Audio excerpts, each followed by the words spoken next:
प्रीतम सिंह जी आर्य, सुरेंद्र सिंह जी और अमन सिंह जी सरपंच के द्वारा आयोजित आज इस सभा के अंदर उपस्थित बहुत ही यशस्वी, तेजस्वी, ओजस्वी माननीय मुख्यमंत्री आज के हमारे मुख्य अतिथि और उनके साथ आए जगमोहन जी, हर तरीके से मैं अपनी तरफ से और पूरी उपस्थिति की तरफ से एक बार फिर स्वागत करता हूं। मैं बताना चाहता हूं, लोकतंत्र के इस महापर्व के अंदर हमारे बहुत सारे साथी हैं। भारत माता की। भाई जो जय जोर की लगाओगे सबका स्वागत इसी में आ जाएगा। भारत माता की। आप दोगे हाथ खड़े हो रहे, आप दोगे खड़े नहीं हो रहे भाई, तुम तो आए ना आए बराबर हो। भारत माता की। देखो अब बात बनी कुछ, हाथ खड़े करने का मतलब है समर्थन करना। हम भारतीय जनता पार्टी के कार्यकर्ता के बुलावे पर आए हैं और हमने सभी ने अपना अपना बूथ जिताना है और 25 मई को जिसका मैंने माननीय मुख्यमंत्री जी के पहले आने से पहले एक घोषणा कर दिया है, माननीय मुख्यमंत्री जी के सामने वो आए और अपने विचार रखेंगे। हम उनका समय कीमती है, हम और ज्यादा समय ले लेंगे। ये पंचायत या किसी वार्ड का भी चुनाव नहीं है, ये चुनाव इस देश की दिशा और दशा तय करने का चुनाव है। और इस देश में दो धाराएं हैं। एक धारा जो आप लोगों ने देखा है पिछले 10 वर्षों में, जिन्होंने भारत का सम्मान गौरव दुनिया के अंदर ऊंचा किया है। एक धारा जिसने अपने 10 वर्ष के कार्यकाल में इस भारत के सम्मान और गौरव को नीचे करने का काम किया। ये दो धाराएं इस देश के अंदर चल रही हैं। भाइयों, निर्णय इस देश के लोगों ने करना है कि हमने कौन सी धारा के साथ चलना है।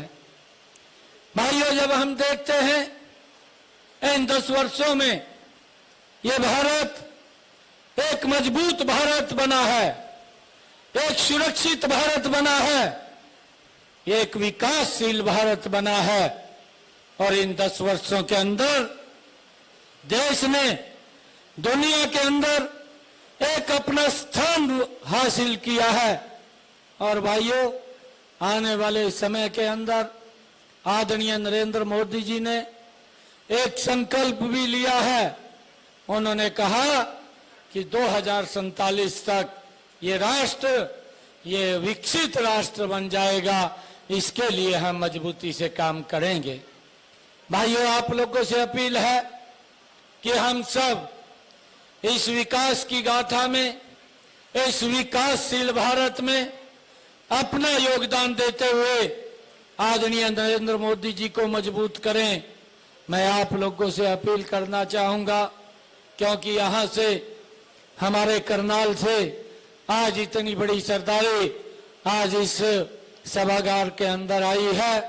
मैं आप लोगों से यह अपील करता हूं कि करनाल लोकसभा की सीट 2019 में ये देश में दूसरे नंबर के ऊपर आई थी, परंतु जब 4 जून को रिजल्ट आए, ये करनाल की सीट पूरे देश में नंबर 1 स्थान के ऊपर आए। इसके लिए आप लोगों से अपील करता हूं। और भाइयों, ये करनाल का उपचुनाव भी है। यहां से भी कमल का फूल खिला करके आप सब लोगों ने चंडीगढ़ में उसको लेकर के जाना है। ये अपील आप सबके चरणों में मैं करता हूं।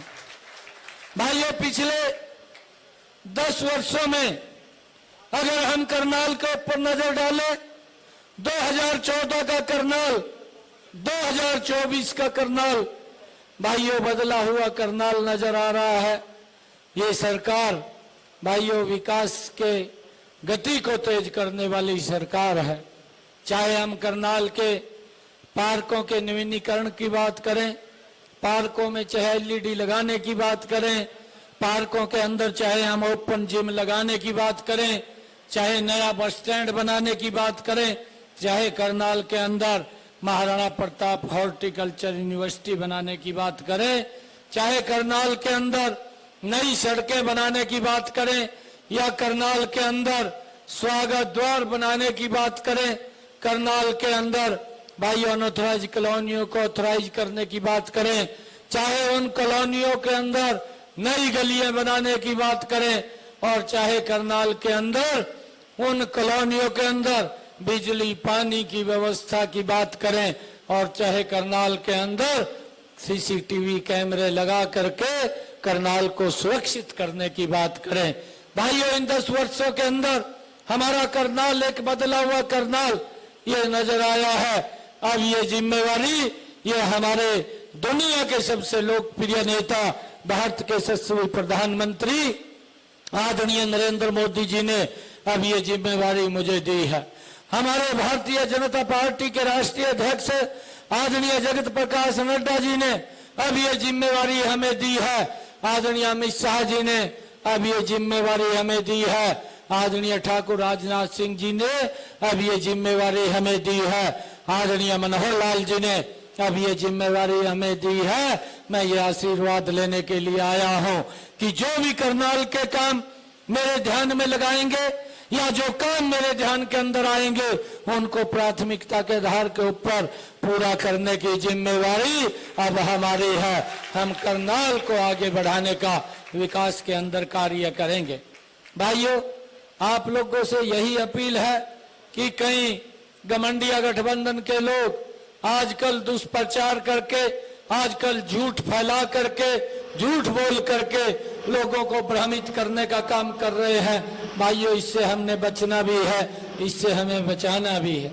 राहुल गांधी साहब दिल्ली में बैठ करके भाइयों एक जनसभा के अंदर खड़े होकर के बोलते हैं कि आप हमें वोट दो, हम गरीबी को एक झटके में समाप्त कर देंगे।